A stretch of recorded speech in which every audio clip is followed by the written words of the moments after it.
आप देखना कि सीतापुर किस दिशा की ओर जा रहा है। और आप सबको बता दें कि इसमें से सातों के सातों जो आरोपी हैं सभी 8वीं पढ़ के छोड़े हुए लोग हैं। ये वो लोग हैं जो माता पिता का बात नहीं सुनते, रात रात भर घूमते हैं, दूसरे जगह सोते हैं, पार्टी करते हैं, दारू पीते हैं, नशा पान करते हैं। अगर आपके भी गांव में अगर ऐसा हो रहा है तो उनको टोकना शुरू कीजिए, मना शुरू करना कीजिए, क्योंकि यदि ऐसा नहीं करेंगे आप, आज मैं युवा संगठन को भी अपील करता हूं कि केवल एक रामकुमार टोपो लाके खड़ा कर देने से उद्देश्य पूरा नहीं होगा। जब तक आप सामने आके उस समाज में छुपे अपराधियों को अगर नहीं निकालेंगे, आप यदि उन तक का जानकारी यहां तक नहीं पहुंचाएंगे, तब तक हम लोग साफ समाज का निर्माण नहीं कर पाएंगे। अपराध होती रहेंगे, पुलिस पकड़ेगी और भेज देंगे, लेकिन ये निदान नहीं है। मैं चाहता हूं अपराध हो ही मत, अपराध होना ही नहीं चाहिए।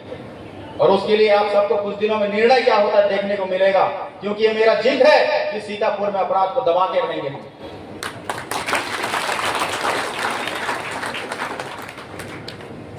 साथियों, आज इतने वर्षों बाद जीत और अचंभित जीत जिसकी कल्पना कोई किया नहीं था, आज इसलिए इस असंभित जीत को हमें कुछ नया टेक्निक से काम करने की भी जरूरत है। इसके लिए हमने एक SSSBR की पॉलिसी बना के सीतापुर की विकास योजना लिख रहे हैं, जिसमें पहला एस कहता है शिक्षा को। शिक्षा सीतापुर में सरकारी विद्यालय हो चाहे निजी विद्यालय में गुणवत्ता पूर्वक होनी चाहिए, जिसमें नकल प्रकरण को पूर्ण रूप से प्रबंधित किया गया है। अनुशासन को प्रथम स्थान पर रखा गया है, क्योंकि आज देखना कई समाज में ऐसे भी हमारे नई पीढ़ी है जो बाल कटिंग कराने का तरीका उनको देखने के बाद ही पता चल जाता है कि ये आदमी जिंदगी में करेगा क्या। यहाँ से बिल्कुल बाल नहीं है और ऊपर से ऐसा लगता है कि जैसे कि कहीं गाय ने गोबर कर दिया। ये समाज की बिगड़ती प्रथा है। लेकिन आप निश्चिंत रहिए, मैं बार बार कहता हूं कि अगर क्षेत्र के हजारों युवाओं ने मुझे पत्र लिखा है और भारतीय जनता पार्टी ने 76 साल इंतजार किया है, तो रोड और पुलिया बनाने के लिए तो नहीं किया होगा। तो मैं केवल उतने कल्पना नहीं करता, लेकिन जिस दिन आपका इंतजार और मेरा जो सेना का वर्दी का त्याग है उस दिन पूरा होगा, जिस दिन ये बिगड़ती हुई प्रथा को मैं सुधार लूंगा और बच्चों के भविष्य का रास्ता बनाऊंगा। इसके लिए इसमें लिखा गया है। और ये कहता हूं मैं कि पैर के नाखून से लेकर सिर के बाल तक मेरे को अनुशासित चाहिए। किसी भी सरकारी स्कूल हो चाहे प्राइवेट स्कूल हो, उसके विद्यार्थी स्कूल के समय में स्कूल ड्रेस में किसी पार्क में नजर नहीं आना चाहिए, किसी बाजार में नजर नहीं आना चाहिए। और सबसे बड़ी बात, स्कूल ड्रेस में कहीं पर गुटखा चबाते तक नहीं दिखना चाहिए। अगर किसी संस्था का दिखा तो उस संस्था के समय उसके माता पिता को भी कार्रवाई के लिए तैयार रहना पड़ सकता है।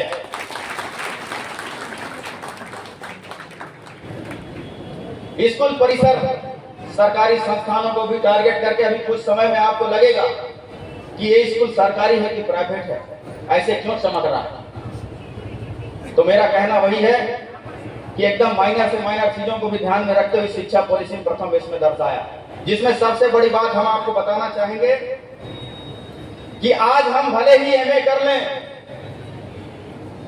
मास्टर कर लें, अंग्रेजी से कर लें, या फिर वकालत कर लें, या तो PhD कर लें, लेकिन किसी एक व्यक्ति को अगर पूछेंगे कि तहसील कार्यालय में क्या क्या काम होता है और भौतिक कैसे कटते हैं, बोलने से वो नहीं बता पाए। या तो वही व्यक्ति बताएंगे जो जिसने भौतिक कटवाई है, या तो जिसने उस पेचीदा कानून में फंसा है वही बताएंगे, लेकिन बाकी लोग नहीं बता पाए। उसी प्रकार हम में से अगर पूछें ग्राम पंचायत में क्या क्या काम होते हैं, जन्म प्रमाण पत्र बनाने क्या प्रक्रिया है, कोई विद्यार्थी डायरेक्ट नहीं बता पाए। लेकिन पढ़ाई खत्म करने के बाद जिनको अधिकारी बनना है, जिनको कलेक्टर बनना है, जिनको सफल होना है, वो तो हो जाएंगे, लेकिन बाकी 90% लोग अपने दैनिक जीवन में आएंगे और भौतिक कटाने के लिए हजारों रुपया, लाखों रुपया तक के भ्रष्टाचार का शिकार बन जाएंगे। जन्म प्रमाण पत्र बनाने के लिए चक्कर काटेंगे, राशन कार्ड बनवाने के लिए 2000 घूस समेत चप्पल घिस जाएगा, सोर्स लगाएंगे। और जिसका नहीं होगा वो जब भी विधायक जैसे लोग आएंगे और आवेदन देंगे कि विधायक जी 8 महीने में मेरा राशन कार्ड नहीं बनी। तो सोचिए कि ये दोनों चीजें कैसे। हमें जबकि ज्ञान ऐसा होना चाहिए कि किताब के साथ साथ भौतिक कैसे करते हैं उसको हमारे विद्यार्थी जानना चाहिए, लेकिन आज नहीं जान पा रहे हैं। तो इसकी समस्या को देखते हुए मुझे महसूस हुआ कि सीतापुर में शिक्षा का नया मॉडल क्यों ना लॉन्च किया जाए। और इस मॉडल में ये लॉन्च किया जाए कि सप्ताह में हाई स्कूल, हायर सेकेंडरी और कॉलेज में जहां हमारे बड़े बच्चे पढ़ते हैं, वहां पे तहसीलदार साहब भी क्लास लेने के लिए जाएं और तहसील की पूरी प्रक्रिया उनको पढ़ाएं। ताकि हमारे बच्चे सीखें कि भौतिक कैसे कटते हैं, नामांतरण कैसे होते हैं। इसकी प्रक्रिया शुरू हो चुकी है, आपके बच्चे इसकी पढ़ाई चालू कर चुके हैं। सेम उसी प्रकार से विधायक भी क्लास लेने जाते हैं स्कूल में, कि बताते हैं कि ये रोड सेंक्शन कैसे होता है, क्या प्रक्रिया है, कैसे घूम के आता है, क्या है क्या नहीं। अस्पताल के डॉक्टर साहब भी जाते हैं, जो हमारे बच्चों को मेडिकल से जुड़े हुए मैंने लिख के दिया है, और ये कहा है कि केवल सफाई के नाम पर हाइजीन से हाथ कैसे धोना है ये नहीं बताना, ये बताना कि मरीज जब कोई बीमार हो जाता है कोई व्यक्ति, तो दो प्रकार के कंडीशन से अस्पताल तक पहुंचता है। नंबर एक कि खुद के साधन से ठीक ठाक होश में पहुंचता है, उसकी क्या प्रक्रिया होगा अस्पताल में जाने के बाद, ओपीडी से कैसे कटवाएगा पर्ची और कैसे डॉक्टर से इलाज कराएगा। और दूसरा जो सीरियस कंडीशन में एम्बुलेंस के माध्यम से जाता है, उसकी क्या प्रक्रिया होगी, रेफर करने का क्या तरीका होगा, जिले से रायपुर कैसे होंगे, ये सारे चीज आपके बच्चों को पढ़ाया जा रहा है, ताकि कभी भी हमारे बच्चे भी अस्पताल बीमार होने पर कोई भटके मत। इसका रीजन ये है कि सीतापुर को जागरूक समाज बनाना चाहता हूं, इसमें आप सबका सहयोग चाहिए।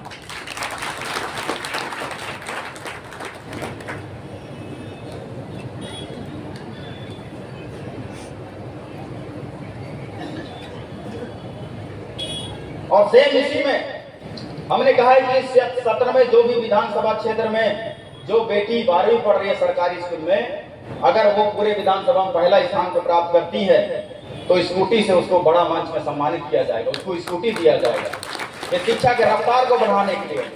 अगर बेटा 12वीं में है और सरकारी स्कूल में पढ़ता है और वो भी अगर नंबर 1 स्थान लाता है बेटों में, तो उसको लैपटॉप दिया जाएगा।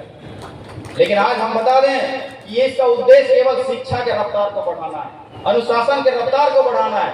और आज मैं खुला मंच में बोल रहा हूं कि स्कूटी कब कार में बदल जाएगा सीतापुर में कोई नहीं कह सकता, लेकिन बस करते हैं कि राम कुमार जो चाहता है पीढ़ी से कि एक जागरूक समाज, अनुशासित विद्यार्थी, अनुशासित वो बच्चा, अनुशासित बेटी, उसकी कल्पना है मेरा। अगर जिस दिन सीतापुर इस चीज को दे दिया तो एक कार बहुत बड़ी चीज नहीं हो सकती, ये शुरुआत है। दूसरा इसका कहता है सुरक्षा, जिसके कारण से मुझे यहाँ बुलाया गया है।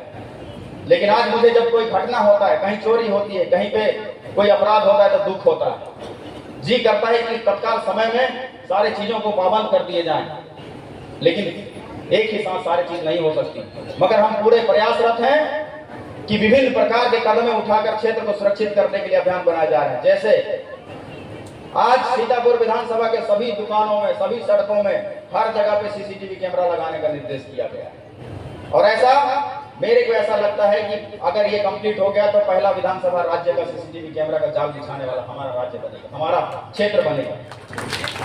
ये छूट रहा था एमएलए एजुकेशन कोर्ट, इसका 3 मंजिला भवन बनना शुरू हुआ है, जिसमें आपके बच्चों के लिए है। आज पुलिस में पढ़ने जाने वाले, फौज में जाने वाले, कलेक्टर बनने वाले, आईएएस बनने वाले, इनके लिए पढ़ाई वहां शुरू की गई है निःशुल्क, ताकि आपके बच्चे अगर दिल्ली भी जाने पड़ सकता है, लाखों रुपया खर्चा मत हो, उसके लिए यहाँ पढ़ाई हो रहा है। इसके लिए कंपटीशन एग्जाम देने की जरूरत पड़ती है, ये आपके बच्चों के लिए है, हमारे क्षेत्र के प्रतिभावान बच्चों के लिए है, सबके लिए, गांव में रहने वालों के लिए भी है। तो ये बातें भी जनता तक पहुंचाइएगा ताकि वो बच्चे इसका लाभ उठा सकें, क्योंकि हर एक व्यक्ति को सफलता की तरफ जाना है। और केवल इसी कोचिंग संस्थान में भी कराटे से लेके लाठी चलाने से लेके नैन चाकू और तलवार चलाने तक की आपकी बेटियों को शिक्षा दी जाएगी, जिसके लिए महाराष्ट्र ट्रेनर हम बुला रहे हैं इसी शिक्षा संस्थान। मैं सुरक्षा की बात कर रहा था। दूसरा, सभी ग्राम पंचायत में एक योग्य ग्राम रक्षा समिति का गठन किया जा रहा है, जिसमें पढ़े लिखे योग्य युवा होंगे, उनकी ट्रेनिंग प्रक्रिया होने के बाद गांव में काम करेंगे। आप जोड़ते रहिएगा। दूसरा, हर गांव में 100% पटवारों की भर्ती करने के लिए हमने निर्देशित किया है, प्रक्रिया चालू है। और तीसरा कि ऐसा पहला राज्य में हमारा विधानसभा बनेगा जिसमें आज रात को अगर कोई अपराध हो रहा है या कोई घटना हो रही तो उसको देखने वाला कोई नहीं है। तो उसको देखते हुए हमने हर 300 घर में एक रात्रि प्रहरी, ग्राम रात्रि प्रहरी का भर्ती करने की प्रक्रिया 1 तारीख से जारी है, 1 तारीख से जारी है, जिसमें आपके गांव में भी रात को ड्यूटी करते हुए सैनिक नजर आएंगे वर्दी पहन के, ताकि आप भी चैन की नींद सोएंगे रात को। और हर 300 घर में एक सैनिक वर्दी के साथ घूमता हुआ दिखेगा, ताकि कोई चोरी आपके गांव में, कोई अपराध करने वाले डर से वहां पर ना आए। ये तीसरा चरण है। इसके बाद भी अन्य कदम उठाए जा रहे हैं। तो ये सुरक्षा को देखते हुए ये कदम उठाया गया है। और इस सभी चीजों को देखते हुए मुझे ऐसा लगता है कि एक दिन सच में, क्योंकि हमने ना दिन में ना रात में कहीं पे जगह छोड़ा ही नहीं है कि लोग चोरी करें। इसके बाद अपराध कौन सा बच जाएगा? भाई भाई की लड़ाई, जमीन जमीन की लड़ाई, या तो कोई आक्रोश में किसी का कोई कुछ कर दिया तो कहा नहीं जा सकता। इसके बाद जगह जगह मेन पॉइंट का पुलिस को सर्वे करके एक हम लोग थाना परिसर में कंट्रोल रूम बना रहे हैं, जिसके लिए 5 लाख का बिल्डिंग के लिए हमने भवन सेक्शन किया है। वो प्रक्रिया में अभी बनना शुरू हो जाएगा। माने सीतापुर विधानसभा में चाहे अंबिकापुर से कोई आए, चाहे कापू से आए, चाहे वो पत्थल गांव के रास्ते आए, चाहे गिरजू के रास्ते आए, चाहे तो इधर से रास्ते से आए, वो कोई भी क्षेत्र में आए और घूमेगा तो सबसे पहले हमारे जो बड़ा बड़ा टीवी लगा रहेगा उसको दिखेगा। और ये भी पहला राज्य में एक विधानसभा स्तर का इतना माइक्रो मैनेजमेंट पहला हमारा विधानसभा बनेगा।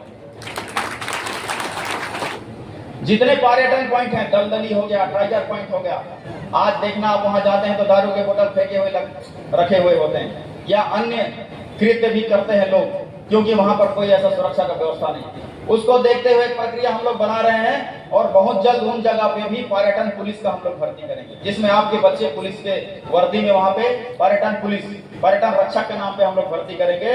और वहां हर पर्यटन पॉइंट पे 3-3, 4-4 सैनिक के रूप में वर्दी बांध के वहां रहेंगे, ताकि कोई भी आदमी गड़बड़ नहीं कर पाएगा।